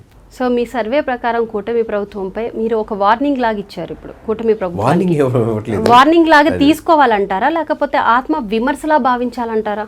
రెండు చేయట్లేదు. ఉన్నది ఉన్నట్టుగా చెప్తున్నాను. మీకు స్కాన్ చేశాను, పలానా దగ్గర ఇష్యూ ఉందని తీసుకుంటాను. మీరు ఏం పర్లేదు ఇట్లాంటి ఎన్నో చెప్తా ఉంటారు అనుకుంటారా, లేదా దాన్ని అడ్రస్ చేసుకుని కరెక్ట్ చేసుకుంటారా, చెప్తా ఉంటారు చాలామంది అనుకుంటారా అని నేను దానికి ఇది నేను ఏ పని చేసినా జెన్యూన్గా చేద్దామని కంపెనీ కానీ స్టాండర్డ్ కానీ. పోనీ ఇది ఫస్ట్ టైం కాదు ఇంకా చూడడం అనేది, వ్యక్తి కానీ మాట్లాడడం కానీ, లేకపోతే హైప్ కోసం మాట్లాడతానా, లేకపోతే ఊరినే క్రియేట్ చేస్తాననేది ప్రజలు లక్షలాది మంది అబ్జర్వ్ చేస్తూనే ఉన్నారు. ఉన్నది ఉన్నట్టుగా ఇది విషయం అని చెప్పి నియోజకవర్గం సెంట్రిక్గా చేస్తున్నాం. కరెక్ట్ చేసుకుంటే ముందుకెళ్తారు, కరెక్ట్ చేసుకోకపోతే ఇబ్బంది పడతారు. మేము ముందుకెళ్తూ ఉంటాం. ఈ స్టేట్ కాబట్టి ఇంకో స్టేట్ చేసుకుంటూ వెళ్తూ ఉంటాం. బట్ యాజ్ ఏ తెలుగువాడిగా ఈ స్టేట్ అనేది తెలుగు ఇంటర్వ్యూస్ ఎక్కువ ఇస్తున్నారు కాబట్టి మీకు కనెక్ట్ అవుతున్నాం, అంతే తేడా. సో ఇప్పటి వరకు అంటే కేకే అలాగే చాలామంది సర్వేస్ ఇచ్చారు, వాళ్ళ ఎగ్జిట్ పోల్స్ని వాళ్ళ నిర్ణయాలను చెప్పారు. కానీ చాలామంది మీపై విమర్శలు చేస్తున్నారు. కేకే సర్వే అనేది ఒక బోగస్, ఇదంతా ఏదో ఒక రాయి వేసాడు అంతే తప్ప ఏం లేదు అక్కడ, అదంతా బోగస్ అంటున్నారు. ఈ విమర్శల్ని మీరు ఎలా చెక్ పెడతారు? నేనేం చెక్ పెట్టాను, వాళ్ళ ఇష్టం, అది వాళ్ళ హక్కు ఉంది కదా, కమెంట్ చేసుకోవచ్చు, ఎవరి ఇష్టం వాళ్ళది. అది మనం ఇప్పుడు ఇంత స్ట్రక్చర్ ఇంతమంది మీరు ఆఫీస్కి వచ్చి కూర్చొని ఎంతమంది పని చేస్తున్నారు చూస్తున్నారు, లేదా మొన్న మీరు ఈవెంట్లో చూస్తుంటారు. సో ఇప్పుడు నేను వాళ్ళ గురించి ఒక్కొక్క పేరు చెప్పి ఒక్కొక్క ఫోన్ కాంటాక్ట్ ఇచ్చి వాళ్ళతో మాట్లాడండి అని చెప్పి నేను కమెంట్ చేయలేను కదా. ఎవరిష్టం వాళ్ళు, తను కమెంట్ చేయడం వాళ్ళ హక్కు ఉంది, చేసుకోవచ్చు. అలాగే మీ కేకే సర్వీస్ అనేది ఒక వైసీపీకి సపోర్ట్గా నిలబడుతుంది. కేవలం కేకే సర్వీస్ వైసీపీకి తొత్తులా పనిచేస్తుంది అంటున్నారు. దీనిపై మీ సమాధానం? వాళ్ళ ఇష్టం, అది కమిట్ చేసుకోవచ్చు. అంటే మీరు ఏమి కమిట్ అవ్వలేదు, ఓన్లీ దానికి సంబంధించి వైసీపీకి సపోర్ట్ గా ఏం మాట్లాడట్లేదా? ఈ ఫీల్డ్కి వచ్చి ఆల్రెడీ 10 ఏళ్ళు అయిపోయింది. రకరకాల కమెంట్స్ ఇప్పుడు ఒకసారి వైసీపీ దాన్ని, టీడీపీ దాన్ని, లేదా జనసేన ఉన్నప్పుడు జనసేన 21 చెప్పండి జనసేన వాళ్ళని. ఈ కమెంట్ ఇప్పుడు మనం కమెంట్ చేసుకుంటా పోతుంటే, వాళ్ళకి రిప్లై ఇచ్చుకుంటా పోతుంటే అదే ఉంటాం. మనం వర్క్ చేసుకుంటూ వెళ్ళాలి. నా ఫీల్డ్ అనే కాదు, ఎనీ ఫీల్డ్ మీరు వర్క్ చేసుకుంటున్నప్పుడు మీకు కావచ్చు, ఒక అమ్మాయికి కావచ్చు, అబ్బాయి కావచ్చు, మీ వర్క్ పట్ల, లేకపోతే మీ డెడికేషన్ పట్ల, లేకపోతే మీరు చేసే దాని పట్ల నిబద్ధత పట్ల రకరకాల కమెంట్స్ చేసుకోవచ్చు. మీరు ప్రతి ఒక్కరికి వెళ్ళి దానికి రిప్లై ఇవ్వడం, మామూలుగా యూట్యూబ్ భాషలో చెప్పండి, ప్రతి ఒక్కరికి రిప్లై ఇచ్చుకుంటూ వెళ్తున్నాం అనుకోండి, అది అంటూ ఉంటుంది. మీరు వర్క్ చేసుకుంటూ వెళ్ళండి, ఆ కమెంట్ ఎక్కడికో 6వ పొజిషన్కో 7వ పొజిషన్కి వెళ్ళిపోద్ది. మొన్న ఏదో అంటే నాన్ టాపిక్ కానీ బ్రహ్మానంద గారు ఇంటర్వ్యూలో మంచి మాట చెప్పారు, వెనక నుంచి 4 రాళ్ళు వేస్తున్నారంటే మనం ముందున్నట్టే కదా అని. ఓకే, అది మాత్రం వాస్తవం సార్. మనపై ఎన్నో విమర్శలు వస్తుంటాయి, వెళ్తున్నాం కదా, ఆబ్వియస్లీ ముందుకు వెళ్తున్నాం కాబట్టి అంతే. మనం వెనక్కి తిరిగి మళ్ళీ తిరిగి రాయాలని టైం వేస్ట్. ఓకే, ఇప్పుడు మనం చూసుకుంటే జగన్ ఎన్నో అక్రమాలు చేశారు. ఒకటి లిక్కర్ కేసు అవనివ్వండి, వైఎస్ రాజశేఖర రెడ్డి గారి, వివేకానందన్ రెడ్డిని చంపిన వ్యక్తులు కూడా కొంతమంది ఉన్నారు ఈ వైసీపీ దాంట్లో. ఒకవేళ ఇన్ కేసు రేపొద్దున కూటమి ప్రభుత్వం అధికారంలో ఉన్నప్పుడే వైఎస్ జగన్ కనుక జైలుకి వెళ్తే వైసీపీ గ్రాఫ్ పడిపోతుందంటారా, లేదా ఇంకా సానుభూతి పరంగా పెరుగుతుందంటారా? అంటే మనం చూడొచ్చు, ఎలక్షన్స్కి ముందు 53 రోజులు చంద్రబాబు నాయుడు గారు జైల్లో ఉన్నారు, అది కూడా ఒక ప్లస్ అయింది అంటున్నారు టీడీపీకి. సో అలానే ఇప్పుడు ఏదన్నా ఒక స్కెచ్ వేసి జగను అలానే మళ్ళీ నేను కూడా జైలుకి వెళ్తే నా మీద గ్రాఫ్, అంటే గతంలో కూడా ఇలానే జైలుకి వెళ్ళొచ్చి ఆయన సీఎం అయ్యారు. ఇప్పుడు కూడా అలా అయితే గ్రాఫ్ పెరుగుతుందంటారా, లేకపోతే ఈయన ఎలాగూ అక్రమాలు చేశాడు, బాబాయ్ని చంపాడు, ఇలాంటివి ఉండి గ్రాఫ్ పడిపోతుందంటారా? ఆల్రెడీ కొంతమంది మనం చూసాం, వల్లభనేని వంశీ, ఆయనపై ఎన్నో కేసులు ఉన్నాయి, ఆయన బయటికి రావడానికి చాలా కష్టపడుతున్నారు పాపం. ఇట్లా కొంతమంది చాలామంది ఉన్నారు. రోజాను కూడా కొన్ని రోజుల్లో తీసుకువెళ్తారు అన్న విధంగా కూడా ఉన్నాయి, విడుదల రజని, ఇలా ఎంతోమంది మీద అసంతృప్తి ఉంది కదా. సో జగన్ గ్రాఫ్ పడిపోతుంది అంటారు ఒకవేళ ఆయన జైలుకి వెళ్తే? అది చాలా చాలా మీరు అడిగిన క్వశ్చన్లో చాలా మిక్స్డ్ హైపోథెటికల్ క్వశ్చన్స్ అన్నీ ఉన్నాయి. అంటే నేను పాయింట్ ఒకటి చెప్పాలంటే సానుభూతి అనేది ఆబ్వియస్, సానుభూతి అని మనం జనరల్ టర్మినాలజీ వాడతాం. మీరు ఎమోషనల్గా మతానికి కనెక్ట్ అయినా, ఒక కులానికి కనెక్ట్ అయినా, లేదా ఒక వ్యక్తికి కనెక్ట్ అయినా, లేదా ఒక ప్రాంతానికి కనెక్ట్ అయినా, దాంట్లో ఎన్నో ప్రాబ్లమ్స్ ఉండొచ్చు. కులంలో ఉండొచ్చు, మతంలో ఉండొచ్చు, ప్రాంతంలో ఉండొచ్చు, లేదా మన కుటుంబాల్లో ఉండొచ్చు. ఎప్పుడైతే మిమ్మల్ని విమర్శిస్తారో ఆ కుటుంబాన్ని, కులాన్ని, మతాన్ని, వ్యక్తిని వాళ్ళు ఇబ్బంది పెడుతున్నప్పటికీ మీ ఎమోషన్స్ స్ట్రాంగ్ అవుతూ ఉంటాయి, ఇంకా స్ట్రాంగ్ అవుతూ ఉంటాయి. మీరు నమ్మే రిలీజన్ పట్ల ఎవరైనా కమెంట్ చేసినా, మీరు నమ్మే వ్యక్తిని పట్ల ఎవరైనా కమెంట్ చేసినా దూరం జరగరు, ఎక్కువ స్ట్రాంగ్ అవుతూ ఉంటారు. ఆల్రెడీ మీరు కనెక్టెడ్లో ఉన్నారు. సో ఆల్రెడీ వైఎస్ఆర్సీపీకి స్ట్రాంగ్ ఉండే వాళ్ళే ఎమోషనల్ ఎవరైనా తను నమ్మే నాయకుడు ఇబ్బంది పడుతున్నాడంటే కేసు ఏంటి, లేకపోతే ఇంకోటి ఏంటి, ఇష్యూ ఏంటి అనేది చూసే సిస్టంలో మనం చాలా దూరంగా ఉన్నాం కాబట్టి, ఎందుకంటే కేసులు జరుగుతూనే ఉంటాయి. సో వాళ్ళ ఎమోషన్ స్ట్రాంగ్ అయ్యి ఖచ్చితంగా ఇంకా గట్టిగా నిలబడేదానికి స్కోప్ అయితే 100% పెరుగుద్ది. మిగతా వాళ్ళు టర్న్ చేసుకొని వేరే వాళ్ళు దాని సపోర్ట్గా ఇంకో న్యూట్రల్గా ఉన్న కూడా పుల్ చేసుకుంటారా లేదా అనేది వేరే ఫ్యాక్టర్. ఎందుకంటే జైల్లోకి వెళ్తే దాన్ని పోయినసారి లాస్ట్ టైం షర్మిలా గారు దాన్ని పుల్ చేయగలిగారు. సో ఈసారి ఎవరు పుల్ చేయగలుగుతారు, లేదా ఆ ఒక్క సింగిల్ స్టాండే సరిపోతుందా అనేది చెప్పలేం. కానీ ఎమోషనల్లీ మటుకు 100% స్ట్రాంగ్ అవుతారు. ఓకే, ఇప్పుడు షర్మిల గురించి మాట్లాడదాము. అంటే మీరు ఇప్పుడు షర్మిల గురించి ఎత్తారు కాబట్టి, పాపం తను అన్న మీద ఫైట్ చేస్తుంది, సొంత అన్న మీదే. ఆమె ఒకవేళ పొలిటికల్గా ఆమె ఒక వైఎస్ఆర్సీపీ కాంగ్రెస్ అధ్యక్షురాలుగా కూడా ఏపీకి ఉన్నారు. నెక్స్ట్ రేపు 2029లో ఆమెకి ఏమైనా మెజార్టీ ఏమైనా నార్మల్గా ఆమె గెలిచే ఛాన్సెస్ ఏమైనా ఉన్నాయంటారా? అంటే డిపెండ్స్, అప్పుడు ఎవరితో పొత్తులో ఉంటారు, ఎలా వెళ్తారు. పార్టీ మారితే ఒకవేళ ఇప్పుడు కూటమి ప్రభుత్వం తరపు నుంచి ఆమె పోటీ చేస్తే ఆమె వైపు ప్రజలు ఎలా ఉన్నారని జస్ట్ అది నార్మల్ క్వశ్చన్. ఆబ్వియస్గా కోర్ ఓట్ బ్యాంకింగ్ అయితే ఉంటుందండి. ఆబ్వియస్గా రాజశేఖర రెడ్డి కూతురుగా తనకున్న vote banking, core vote banking అయితే ఉంటుంది. అడ్రస్ చేస్తే వినే అంత పొజిషన్లో జనాలు కూడా ఉన్నారు. మీడియా కూడా చూపిస్తుంది షర్మిల ఇలా అన్నారు అనేది. కొద్దిగా అట్రాక్టివ్గా మాట్లాడే టెక్నిక్ కూడా ఆమె దగ్గర ఉంది షర్మిల. అంటే అటెన్షన్ డ్రా చేయడం ఒకటి. మామూలుగా ఒకే విషయాన్ని మామూలుగా చెప్పొచ్చు, అటెన్షన్ డ్రా చేస్తూ 10 మంది వినేటట్టు చెప్పొచ్చు. అది కామెడీకి కావచ్చు, లేకపోతే ఇంకో రకం కావచ్చు. సో ఆ మిమిక్ అదే అడ్వాంటేజ్ ఉంటుంది కొంతమందికి. సో ఏ పార్టీతో అసోసియేట్ అవుతారు, ఇప్పుడు కాంగ్రెస్ వైఎస్ఆర్సీపీ కలిసే అనుకోండి, ఆబ్వియస్గా వైఎస్ఆర్సీపీ అడ్వాంటేజ్ కాంగ్రెస్కి వస్తుంది, కాంగ్రెస్ నుంచి వైఎస్ఆర్సీపీకి వస్తుంది. మీరు అడిగిన దాంట్లో షర్మిల టువార్డ్స్ కూటమిలో సపోర్ట్ చేసి అనుకోండి, ఆబ్వియస్గా 3 పార్టీలు సపోర్ట్ అవుతాయి ఆమెకి. అప్పుడు ఎలక్షన్స్కి ముందు ఆమె కూటమికి కూడా సపోర్ట్ చేసింది, చంద్రబాబు నాయుడిని కలవడము, అంటే పార్టీలోకి మారుతున్నారేమో అని చెప్పి చాలా వచ్చినాయి అప్పుడు. కానీ తను మారలేదు, తనకంటూ ఒకటి క్రియేట్ చేసుకున్నారు, హైప్ని క్రియేట్ చేసుకున్నారు. వైఎస్ఆర్సీపీ కాంగ్రెస్ నుంచి అధ్యక్షురాలుగా కూడా ఉన్నారు. సో అంటే అది ఇప్పుడు గ్రౌండ్ ఇప్పటి నుంచి వర్క్ చేసుకోవాలి. చాలామంది చేసే మిస్టేక్ ఏంటంటే ఎలక్షన్ టైంలో నుంచి వర్క్ స్టార్ట్ చేస్తారు. ఎలక్షన్స్ టైంలోనే వర్క్ చేసేది ఎంతో కొంత ఉపయోగపడుతుంది. కానీ మీకు గ్రౌండ్ నుంచి వెళ్ళాలంటే ఈ ముందు నుంచి వర్క్ చేసుకుంటా ఉంటే ఓట్ బ్యాంకింగ్ టర్న్ అవుతూ ఉంటుంది.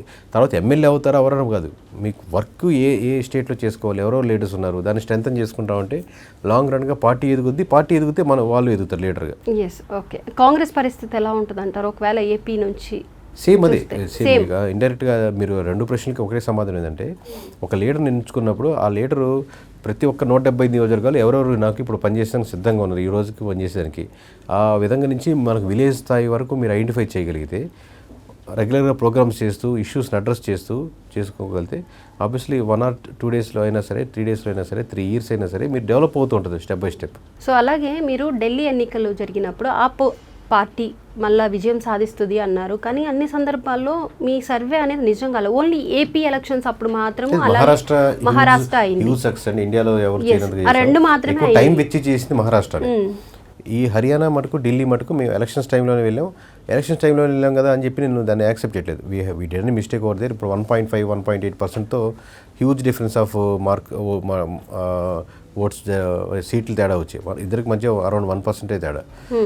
బట్ అదేం చెప్పేది, ఇప్పుడు ఎందుకు పారావిల్ లాంచ్ చేసేదానికి వన్ ఆఫ్ ది కారణం ఏంటంటే, ఎలక్షన్స్ టైంలో చేసేది ఏంటంటే అప్పటికప్పుడు చేసేదిలా ఉంటుంది. We are not taking the proper time. ఇప్పుడు ఏంటి, ప్రతి ఒక్క దగ్గర ఒక 1 or 2 months మేము స్టడీ చేసి ప్రతి నియోజకవర్గాన్ని ఒక టైం తీసుకొని ఆ రిపోర్ట్ని పబ్లిష్ చేస్తున్నాం. దీంట్లో ఇంకా మిస్ అయ్యేదానికి ఆప్షన్ కానీ, లేదా ఒక ఇష్యూ పక్కకి దోవకెళ్ళేదానికి ఆస్కారం ఉండదు. దాని నుంచి ఎవాల్వ్ అయిన కాన్సెప్టే పారావిల్. ఈ ఫెయిల్యూర్స్ నుంచి, సక్సెస్ నుంచి, లేదా అలైన్మెంట్ నుంచి ఇవన్నీ కాదు. మనం నియోజకవర్గం యొక్క ఇష్యూస్ని ఎందుకు మనం ప్రాపర్గా అడ్రస్ చేయకూడదు, సో దట్ ప్రతి ఎమ్మెల్యే కానీ, ప్రతి ఆస్పిరెంట్ కానీ దాన్ని తీసుకోవచ్చు అన్న ఉద్దేశంతో. అలాగే ఒక స్ట్రైట్ క్వశ్చన్ సార్, అంటే అంటే ఇది కొంతమంది పాస్ అంటారు, కానీ మీరు ఆన్సర్ చెప్పాలి. మీ కేకే సర్వేకి ఒక పొలిటికల్ పార్టీ సపోర్ట్ చేస్తూ మీకు ఫండ్స్ ఇస్తుంది అంటున్నారు. పొలిటికల్ పార్టీ ఇస్తే తీసుకుంటారు కదండి ఆబ్వియస్గా. ఇప్పుడు మరి ఎలా రన్ చేస్తున్నారు అనేది కూడా చాలా మంది ఏంటి ఎలా చేస్తున్నారు, ఇంతమందిని పెట్టేసి ఏం సపోర్ట్ లేకుండానే ఆయన రన్ చేస్తున్నారా అనేది మాత్రం వస్తుంది విమర్శ. ఇప్పుడు మామూలు ఇప్పుడు పారావిల్ లాంచ్ చేస్తున్నాం, రేపు 170 నియోజకవర్గాలు ఫ్రీగా అమ్మంగా. సో ఇప్పుడు ఒక ఎమ్మెల్యే నుంచి ఎంత తీసుకుంటారు ఒకవేళ? రిపోర్ట్ మేము అరౌండ్ ఇంకా ఫైనల్ చేయాలి, అరౌండ్ 3 lakhsగా అనుకుంటున్నాం. అది ఇంకా పెరగచ్చా తగ్గొచ్చా అని డిస్కస్ కాలేదు. అది 12వ తారీఖుకి ఫైనల్ ముందు ఇంకొంచెం ఖర్చులు ఇవన్నీ చూసుకొని ఇంకా 10% పెరిగిందా, 10% తగ్గించుకుందామా, వైబుల్గా ఉంటుందా కాదని నెంబర్ ఆఫ్ ఫ్యాక్టర్స్ మీద డిజైన్ చేసుకుంటాం. లేదు 4 రిపోర్ట్లు ఒకటేసారి కనుక సబ్స్క్రిప్షన్ మోడ్లో ఉంటుంది దీంట్లో. అంటే మనకు ప్రైమ్ నెట్ఫ్లిక్స్లో మీరు సంవత్సరానికి కట్టేస్తే ఫ్రీ అన్నట్టు. సో నాకు ఎవ్రీ 2-3 monthsకి ఇలా కావాలి అని ఒకేసారి పేమెంట్ చేయగలిగితే ఎంత అని డిస్కషన్ చేస్తున్నాం. అంటే ఇప్పుడు మీరు 2 months అన్నారు కదా, అంటే ఒక ఎమ్మెల్యే వచ్చి 3 lakhs వరకు మీరు ఒక జస్ట్ ఒక నెంబర్ అనుకున్నారు 3 lakhs అలా పే చేయించుకుందామని. 2 monthsకి వచ్చి ఒక 3 lakhs అంటారా? ఎవ్రీ 3 monthsకి 3 monthsకి వచ్చేసి 3 lakhs ఒక రిపోర్ట్ వాల్యూ అరౌండ్ 3 lakhs అనుకుందాం అనుకోండి. లెట్స్ అజ్యూమ్ 4 సార్లు నేను 4 రిపోర్ట్లు కావాలి, ప్రతి 3 నెలలకి ఇలా కావాలి కేకే అని చెప్పి ఆ వెబ్సైట్లో వాళ్ళు సబ్స్క్రిప్షన్ తీసుకున్నారంటే వాళ్ళకి 4 రిపోర్ట్లకు వస్తాయి. మేబీ అది 1 లక్ష తగ్గిస్తారా లేదా ఎంత % తగ్గిస్తారా అనేది ఇంకా ఫైనలైజ్ కాలేదు. బట్ నేను మీరు అన్న మనీ పాయింట్ కింద ఈ రిపోర్ట్ ఫ్రీగా చేయం కదా. ఆబ్వియస్గా పెట్టుబడి పెట్టుకున్న తర్వాత మీరే ఇప్పుడు ఇక్కడ ఎవరైనా చేయండి, ఇప్పుడు ఇక్కడ కెమెరామ్యాన్ కానీ మీరు కానీ ఇంటర్వ్యూ చేసేవాళ్ళు కానీ డ్రైవర్ కానీ కెమెరా రెంట్కి కానీ ప్రతి ఒక్కరు we are doing for money. That doesn't mean that we are deviating from the point. మీరు ఎప్పటి నుంచో యాంకర్ వాళ్ళని కలగలు ఉంటారు, నేను మాట్లాడాలి, పెద్ద వాళ్ళు ఇంటర్వ్యూ చేయాలి కలగన్నారు, దానికి శాలరీ కూడా అవసరం. బట్ మీ డ్రీమ్కి మెయిన్ థింగ్ ఏంటంటే నేను స్టాండ్ తీసుకోవాలి, నేను నిలబడాలి, నువ్వు మాట్లాడలేవన్న వాళ్ళకి నేను నిరూపించాలి, ఎన్నో ఉంటాయి మీ థాట్స్ చిన్నప్పటి నుంచి. దాని యొక్క రిజల్ట్స్ మీరు ఈరోజు ఇక్కడ కూర్చొని మాట్లాడుతున్నారు. అలాగే నేను కూడా ఎప్పటి నుంచో కలగానే మనం ఒక లాంచ్ చేయాలి, లేకపోతే ఇలా ఉండాలి, మన పేరు తెలియాలి అందరికీ, మనం చాలా నిజాయితీగా ఉండాలనుకున్నాం. బట్ నేను ఒక్కనే చేయలేం కదా, దానికి ఒక స్ట్రక్చర్ కావాలి, దానికి మనీ కావాలి. మనీ ప్రాపర్ వేలో తీసుకుంటావా, నా గురించి ఎక్కువ చెప్పు కేకే, మేము గెలిచేస్తామని చెప్పు కేకే, లేకపోతే నీకే చెప్పు కేకే అంటే మారుస్తాం. అంటే బయట అదే టాక్ వస్తుంది, వైసీపీకి ఎక్కువగా మీరు సపోర్ట్ చేస్తున్నారు కాబట్టి వైసీపీ పార్టీ నుంచే మీకు ఫండ్స్ వస్తున్నాయి అనేది ఒక. అంటే లాస్ట్ టైం జనసేనకి 21 అప్పుడు పవన్ కళ్యాణ్ గారు డబ్బులు అంటే ఏదో మీరు చెప్పారని అంటున్నారు కానీ ఇప్పుడు నుంచి సర్వే ఇస్తుంది వైసీపీకి సపోర్ట్ గా ఇస్తున్నారు అనేది కావాలనుకుంటే అట్లా ఇంకా ఎవరైనా గవర్నమెంట్ లో ఉన్నప్పుడు మనకు పనులు జరుగుతాయి కానీ ఈజీ కదా. అన్ని క్వశ్చన్లో ప్రాక్టికల్గా వెళ్దాం. మామూలుగా ఇప్పుడు ఫండ్స్ రావాలి, మీ ఛానల్కి ఫండ్స్ రావాలంటే వైఎస్ఆర్సీపీకి ఎక్కువ అవకాశం ఉంటుంది, కూటమి నుంచి ఎక్కువ అవకాశం ఉంటుంది, కూటమి నుంచే కదా. సో అలా మీరు అలిగేషన్ వేసినా ప్రాక్టికల్గా ఉండాలి. అంటే వైసీపీకి మనం సపోర్ట్ చేసాం అనుకోండి, అక్కడ నుంచి కూడా ఫండ్స్ వస్తాయి కదా. ఇక్కడ 3 పార్టీలు, గవర్నమెంట్ ఉంది, సెంట్రల్ గవర్నమెంట్ ఉంది. మీరు అడిగిన క్వశ్చన్ నేను అట్లాగా అనుకుందాం అంటున్నా. సో మొత్తానికి ఇప్పుడు తెలంగాణ మీద ఎందుకు మీరు అంటే సర్వే చేయలేకపోతున్నారు? ఇక్కడ మనం చూసుకుంటే బీఆర్ఎస్ పార్టీ, బీజేపీ స్టార్ట్ చేస్తున్నారు. చెప్పాం కదండి, ఇది 2 months ప్రాసెస్ అండి. ఇది ఎలక్షన్స్ టైంలో వచ్చేసి అలా కాదు. ఇప్పుడు బీహార్ చేస్తున్నాం, తెలంగాణ చేస్తున్నాం, వెస్ట్ బెంగాల్ చేస్తున్నాం, తమిళనాడు చేస్తున్నాం, ఈ 4 states స్టార్ట్ చేస్తున్నాం. బట్ బీహార్ నవంబర్లోనే ఎలక్షన్స్ కాబట్టి ఫస్ట్ ప్రయారిటీ ఇది 12 అయిపోగానే వెంటనే బీహార్ స్టార్ట్ చేస్తున్నాం. సో అక్కడ ఏ పార్టీ గెలిచే అవకాశం ఉంది మీ సర్వే ప్రకారం? అలా ఆ మోడల్ నుంచి బయటకు వచ్చాము. ఇప్పుడు వచ్చేసారు పారావీల్లో ఎవరికి ఏం కావాలో మీరు ఆర్డర్ ఇచ్చుకోండి, తినండి అన్నట్టు, స్విగ్గీలో జొమాటోలో తింటున్నట్టు, లేదా ఓలా ఊబర్లో బుక్ చేసుకున్నట్టు, ఏ నియోజకవర్గంలో ఎవరికి కావాలనుకున్నా కానీ వాళ్ళ రిపోర్ట్స్ అందుబాటులో ఉంటుంది. డేటా ఒక దగ్గర మీకు షూస్ ఆన్లైన్లో మీకు అన్ని అవైలబిలిటీ ఉన్నట్టు వాళ్ళకి కావాల్సిన డేటా అవైలబిలిటీ ఉంటుంది. అది బూత్ వారీగా కావాలా, మండల వారీగా కావాలా, లేకపోతే నియోజకవర్గం వారు కావాలా, మొత్తం ఇన్ డీటెయిల్స్గా ఉంటాయి దాంట్లో. సో మొత్తానికి అంటే ఇప్పుడు మీ పారావీల్ ఈ ఏదైతే వెబ్సైట్ ఉందో దాన్ని తర్వాత యాప్ రూపంలో కూడా మీరు తీసుకొస్తానంటున్నారు. అది ఎన్ని రోజుల్లో తీసుకొస్తారు? సేమ్ ఇంచుమించు ఒకే టైంలో ఉండదు అనుకుంటున్నాం. ఒకవేళ టెక్నికల్ ఇష్యూస్ ఉండి ఉంటే 1 or 2 days అది మొబైల్లో మనం చేసుకోవచ్చు, ఎలా అయినా సరే. సో ఎంతమంది వర్క్ చేస్తున్నారు సార్ మీ ఈ ఫీల్డ్ వచ్చి ఇలా చెప్పినట్టు ఒక 800 to 900 members ఫీల్డ్ ఉంటారండి. దీంట్లో ఇప్పుడు మీరు చూస్తున్న ఆఫీస్లో ఆల్రెడీ ఒక అరౌండ్ 50 members దాకా వర్క్ చేస్తుంటారు. దీంట్లో జోనల్ హెడ్స్ అని కంప్లీట్ మంచి ఎక్స్పీరియన్స్ ఉన్న వాళ్ళు ఉంటారు. జోనల్ అంటే ఒక 5 పార్లమెంట్కి కలిపి ఒక జోనల్ హెడ్ ఉంటాడు. అలాగే ప్రతి నియోజకవర్గానికి పార్లమెంట్ పీసీ ఇన్ఛార్జ్ ఉంటారు, నియోజకవర్గం ఇన్ఛార్జ్ ఉంటారు. వీళ్ళు ఒక 70-80 మంది హెడ్సే ఉంటారు అక్కడ ఫీల్డ్స్ నుంచి. చాలామంది వెయిట్ చేస్తున్న ప్రశ్న ఇది, కూటమి ప్రభుత్వంలోకి జూనియర్ ఎన్టీఆర్ అధికారంలో, అంటే ఒకప్పుడు మనం ఎలక్షన్స్కి ముందు చూసుకుంటే జూనియర్ ఎన్టీఆర్ పొలిటికల్ ఎంట్రీ ఇస్తున్నారు అని అన్నారు. కానీ ఆయన ఒకటే కరాఖండిగా చెప్పేశారు, నేను ఏ పొలిటికల్లోకి రావట్లేదు, నేను ఏ పార్టీకి సపోర్ట్ చేయను, ఒకవేళ మా తాత పెట్టిన పార్టీ అయినా కానీ జస్ట్ ఆయన మీద అభిమానంతో నేను ఏదన్నా ర్యాలీల్లో కానీ అలా పాల్గొంటాను, ఆయనకి మద్దతు ఇస్తాను అన్నారు. కానీ పొలిటికల్ ఎంట్రీ ఇస్తే బాగుంటుంది అంటూ కూడా జనాల్లో ఆయన ఫ్యాన్స్ కానివ్వండి, ఇటు సీనియర్ ఎన్టీఆర్ ఫ్యాన్స్ కానీ ఎవరైనా కానీ తాతకు తగ్గ మనవడు ఎన్టీఆర్ అని ఆయన మంచి గుర్తింపు తెచ్చుకున్నాడు కదా. ఒకవేళ జూనియర్ ఎన్టీఆర్ గారు పొలిటికల్ ఎంట్రీ ఇస్తే, టీడీపీ ప్రభుత్వం తరపు నుంచి పోటీ చేస్తే ఎలా ఉండబోతుంది అంటారు? 100% అది జూనియర్ ఎన్టీఆర్ ఫ్యాన్స్ కావచ్చు, వేరే వేరే ఫ్యాన్స్ కావచ్చు, ఆయనకున్న వాక్చాతుర్యం కానీ, డిక్షన్ కానీ, పదాలు పలికేటప్పుడు ఆ పొందిక కరెక్ట్గా మాట్లాడడం కానీ చాలా బాగా స్ట్రైట్గా మీకు ఎక్కేటట్టు, మీకు నచ్చచ్చు నచ్చకపోవచ్చు. యాక్చువల్గా నేను జూనియర్ ఎన్టీఆర్ ఫ్యానే సార్. మీరంటే కాదు, మీకు మీకు నచ్చచ్చు నచ్చకపోవచ్చు, బట్ అతను సరిగ్గా మాట్లాడలేడు, ఎత్తుక్కుంటాడు, తడుముకుంటాడు అన్న స్టేట్మెంటు మీకు 1% నుంచి కూడా రాదు. అది 2009లోనే ఆయన స్టేజ్ మీదకి మాట్లాడిన తీరు కానీ, వాక్చాతుర్యం కానీ, మాట్లాడిన విధానం కానీ, ఇష్యూస్ మీద మాట్లాడడం కానీ, అప్పుడు కూడా ఒక హుందాగా ఏముందో ప్రజారాజ్యం అంటే చిరంజీవి వర్సెస్ జూనియర్ ఎన్టీఆర్ లాగా ఉంది. అప్పుడు ఏంటి లెవెల్స్లో కాదు, లెవెల్స్లో చాలా ఎక్కువ హైడ్ ఉండొచ్చు, ఎందుకంటే ఆబ్వియస్గా టీడీపీ ఉన్నది అప్పుడు ప్రజారాజ్యం తరపున ఉండేరు.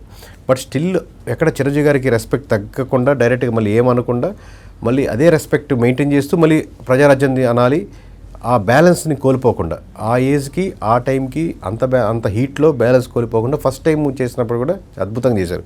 ఆ తర్వాత ఇప్పుడు నేషనల్ వైడ్ నుంచి ఇంటర్నేషనల్ లెవెల్కి ఎదిగింది, ఇంకా ఎంతో సబ్జెక్ట్ నాలెడ్జ్ అన్నారు. మీరు ఫ్యాన్ కాబట్టి ఇంకా మీకు బాగా తెలిసి ఉంటుంది. ఎక్కడ తగ్గాలో తెలిసినోడు, ఎక్కడ నెగ్గాలో తెలిసినోడు జూనియర్ ఎన్టీఆర్ అంటారు.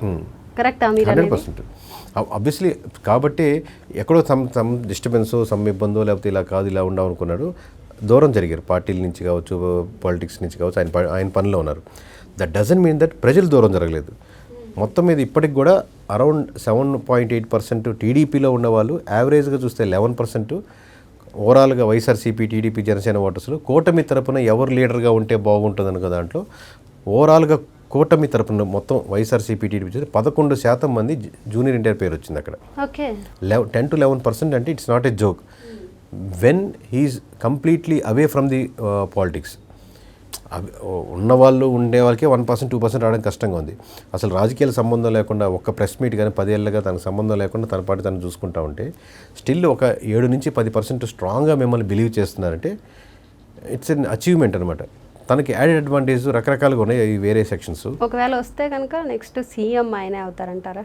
ఒకవేళ ఎమ్మెల్యే కానీ ఎంపీ కానీ పవన్ కళ్యాణ్ గారికి చెప్తున్నాను, స్ట్రక్చర్ ఎవరికైనా స్ట్రక్చర్ ఒక వరకు ఉపయోగపడుతుందండి. మీకు గ్లామర్ ఏంటంటే మీకు మంచి హీరో ఒక టికెట్ ఫస్ట్ షో ఉంటుంది, తర్వాత రారంటే బాగాలేకపోతే అంతవరకు ఉపయోగపడుతుంది. అంటే మీరు పార్టీ పెట్టగానే అందరూ జాయిన్ అవుతారు, 175 మంది క్యాండిడేట్లు వస్తారండి. బట్ అక్కడి నుంచి నెక్స్ట్ వేవ్ వెళ్ళాలంటే మటుకు ప్రతిదానికి స్ట్రక్చర్, పిల్లర్సే ఇంపార్టెంట్. ఓకే, కేకే గారిని మేము ఫ్యూచర్లో రాజకీయ నాయకుడిగా, ఒక ఎమ్మెల్యేగా కానీ ఎంపీగా కానీ మేము చూస్తామంటారా? అంటే మీరు ఎంచుకున్న ఫీల్డ్ కూడా అలాంటిదే కదా, పొలిటికల్ సంబంధించి. మనం 4,000 మంది నియోజకవర్గాల్లో 4,000 ఇంటూ ఒక్కొక్క 6 క్యాండిడేట్లు అంటే 24,000 మందికి సంబంధించినటువంటి వర్క్స్ చేస్తున్నాం దాదాపుగా. అంటే ఆ ప్రతి క్యాండిడేట్కి ప్రతి యాస్పిరెంట్ సంబంధించినటువంటి వర్క్ చేస్తున్నాం. 24,000 క్యాండిడేట్లకి మనం వర్క్ చేస్తున్నప్పుడు 24,000 క్యాండిడేట్లో ఒక క్యాండిడేట్ అవ్వాలని ఎందుకు అనుకుంటాం? అంతే కదా. సో మీకైతే పార్టీలోకి జాయిన్ అవ్వాలి అలా ఏం లేదు, ఓన్లీ సర్వే చేసుకుని వెళ్ళిపోతూ నా పార్టీలే మనల్ని అడుగుతున్నాయి కదా, మనకు సర్వీసెస్ అడుగుతున్నాయి కదా. దట్స్ బెస్ట్ పొజిషన్ కదా. నాకు ప్రధానమైన నా వ్యక్తిగతంగా మనస్ఫూర్తిగా కోరుకునేది ఏంటంటే, నేను ఫస్ట్ డే 1 ఈ సర్వేస్కి వచ్చిన కారణం కూడా ప్రజలకి, నాయకులకి మధ్యలో అనుసంధానంగా ఉంటే వాళ్ళ చేత 4 మంచి మాటలు, మంచి పనులు చెప్పి ఈ పనులు చేసుకుంటే మీ ఓట్ బ్యాంకింగ్ పెరుగుతుందని డేటాతో మాట్లాడి వాళ్ళని కన్విన్స్ చేసి ఆ పని చేపిద్దామని స్వార్థంతో ఇక్కడికి వచ్చాను నేను. సో మీరు ఇప్పుడు ఒక సర్వే రిపోర్టర్గా కాకుండా మీరు ఒక సామాన్య ప్రజలుగా మీరు ఏ పార్టీకి మద్దతు ఇస్తారు, ఏ పార్టీని వ్యతిరేకిస్తారు? ఆ కాన్సెప్ట్ ఉంటేనే వర్కౌట్ అవుతుంది అంటున్నాను. మనకి ఎప్పుడు లేకపోతే నేను ప్రాక్టికల్ నాకు ఏమాత్రం టీడీపీ పట్ల చిన్న ద్వేషం ఉన్నా, లేదా వైఎస్ఆర్సీపీ పట్ల చిన్న ద్వేషం 1% మనసులో ఉన్నా, దీనికి రైట్ పర్సన్ అవ్వడు ఈ సీఈఓగా. జరిగిపోతుండొచ్చు, చాలామంది ఉన్నారు, జరిగిపోతూ ఉండొచ్చు, వాళ్ళకే వర్క్ చేస్తూ ఉండొచ్చు.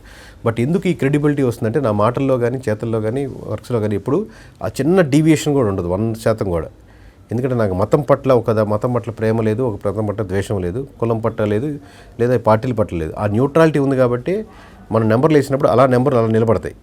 లేదంటే ఆ తెలియకుండా నా ఎమోషన్ మనకు ఉన్నప్పుడే మనకు బాగా నచ్చిన హీరోయిన్ చాలా బాగుందంటే అనిపిస్తుంటుంది అనమాట. అట్లాగా లేదు. సో ఇప్పుడు చాలామంది రాజకీయాలు అంటే కొత్తగా చాలామంది రాజకీయ అరగ్రేటం చేద్దాం, డబ్బులు బాగా వస్తాయి అంటూ కూడా చాలామంది యూత్ రాజకీయాల వైపు పడుతున్నారు. ఇప్పుడు మనం రీసెంట్గా చూసుకుంటే తాడిపత్రి ఎమ్మెల్యే గారి అశ్మిత్ రెడ్డి, శ్రీరామ్ గారు, పరిటాల శ్రీరామ్ గారు అంటే రవి గారి వారసత్వాన్ని ఆయన తీసుకున్నారు. అశ్మిత్ రెడ్డి గారు కూడా అలానే, అంటే చాలా మంచి ఫీల్డ్స్ ఉంటే సాఫ్ట్వేర్ని వీటన్నిటిని వదులుకొని వాళ్ళు రాజకీయాల వైపు వెళ్తున్నారు. ఇప్పుడు వచ్చే యూత్కి మీరేం చెప్తారు? రాజకీయాలు బెస్ట్ అంటారా? ఎక్కువ మంది రావాలండి, ఎక్కువ మంది మీరు కొన్ని ఎగ్జాంపుల్స్ చెప్పి వాళ్ళు ఆల్రెడీ ఫ్యామిలీస్లో ఉన్నారు కదా అని చెప్పి వాళ్ళని అది రాంగ్ డైరెక్షన్లో వెళ్ళిపోద్ది, రాకూడదు కదా, ఎందుకు హాయిగా చేసుకోవచ్చు కదా. బట్ నేను చెప్పేది అంటే విలేజ్ స్థాయి నుంచి, గ్రామ స్థాయి నుంచి పాలిటిక్స్లోకి ఎక్కువ మంది రాగలిగితే ఆ కాంపిటీషన్ ఇవ్వగచ్చే పొజిషన్లో ఉంటే ఆ రైట్ వేలో కూడా లీడర్స్ కూడా ఆలోచించగలుగుతారు. ఇదే ప్యాటర్న్ ఉన్నారనుకోండి, ఈ నియోజకవర్గానికి 10 కోట్లు ఖర్చు అవుతాయి, ఈ నియోజకవర్గం 40 కోట్లు ఖర్చు అవుతాయి అని చెప్తే చివరికి అదే రిపీట్ అవుతూ ఉంటుంది. ఈ 40 కోట్లు సంపాదించుకునే దానికి ఇంకొక మళ్ళీ టైం అవుతూ ఉంటుంది. సో మోర్ పీపుల్ రావాలి. మేబీ వాళ్ళకి కంఫర్ట్ జోన్ ఉంటే ఇంకా ఎక్కువ పని చేయగలుగుతారు. అంటే ఒక విలేజ్లో పని చేసుకోవాలి, లేదా మండలంలో పనులు చేసుకోవాలంటే నాకు నెలవారీ మా ఆవిడికి ఖర్చులు, రెంట్ ఖర్చులు, పాల ఖర్చులు, పిల్లల స్కూల్ ఫీజులు ఇవన్నీ ఇబ్బందులు ఉంటే ఇక్కడ కాన్సన్ట్రేషన్ తక్కువ అయిపోతూ ఉంటుంది. ఓకే, సో మొత్తానికి ఒకవేళ మీ సర్వే కనుక రాంగ్ అని అంటే కనుక మీరు ఏం చేస్తారు? నేనేం చేయను, ఎవరిష్టం వాళ్ళది. Okay sir, right. మీరు బాగున్నారు అంటే మీరేం చేస్తారు? హ్యాపీగా ఫీల్ అవుతాను. బాగాలేరు అంటే ఓకే, వాళ్ళ కర్మ అనుకుంటాను. వాళ్ళు తిడతారు, వెళ్ళి తిట్టను. వాళ్ళ కళ్ళతో సో మీ ఇంట్రెస్ట్ చూసేవాళ్ళు 100 కమెంట్ పెడతారు, మీరు కరెక్ట్ చేసుకోవాలి ఏం బాగుంటుంది అనేది.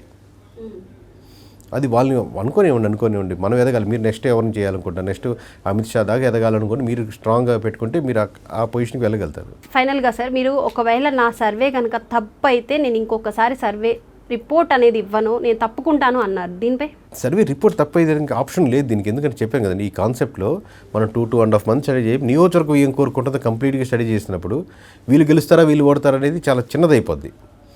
మీరు మొత్తం కంప్లీట్ స్కాన్ అన్నప్పుడు ఇంక దాంట్లో ఆప్షన్ లేదు అది. Okay, right.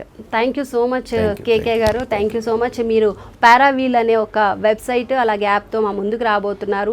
ఇక అందరూ ఇప్పటికే ఫోన్స్కి ఎడిక్ట్ అయిపోతున్నారు, ఇంకా ఎడిక్ట్ అయిపోయేలాగా మీరు మళ్ళీ చేసేసారు. అంటే పొలిటికల్గా మనకి ఏం కావాలి ఏంటి అనేది కూడా, అంటే ఇది కూడా ఒక మంచి ఆప్షనే. ఎందుకంటే చాలామందికి మనం డైరెక్ట్గా వెళ్ళి మాట్లాడాలంటే టైం ఇవ్వరు మనకు, పొలిటికల్ ఎమ్మెల్యేలు కానీ ఎంపీలు కానీ ఎవరు ఇవ్వరు. ఇది ఇలా అయితే చాలామందికి రీచ్ అవుతుంది. మీరు మంచి గుడ్ కాన్సెప్ట్తో మా ముందుకు వచ్చారు. Thank you. ఇది సక్సెస్ అవ్వాలని మనస్ఫూర్తిగా కోరుకుంటున్నాం. Thank you so much sir, మీ వాల్యుబుల్ టైం మాకు ఇచ్చినందుకు. థ్యాంక్ యూ, మీ వాల్యుబుల్ టైం వచ్చింది కూడా thank you. Thank you so much sir. ఇది వాటి special chit chat. Keep watching Prime9.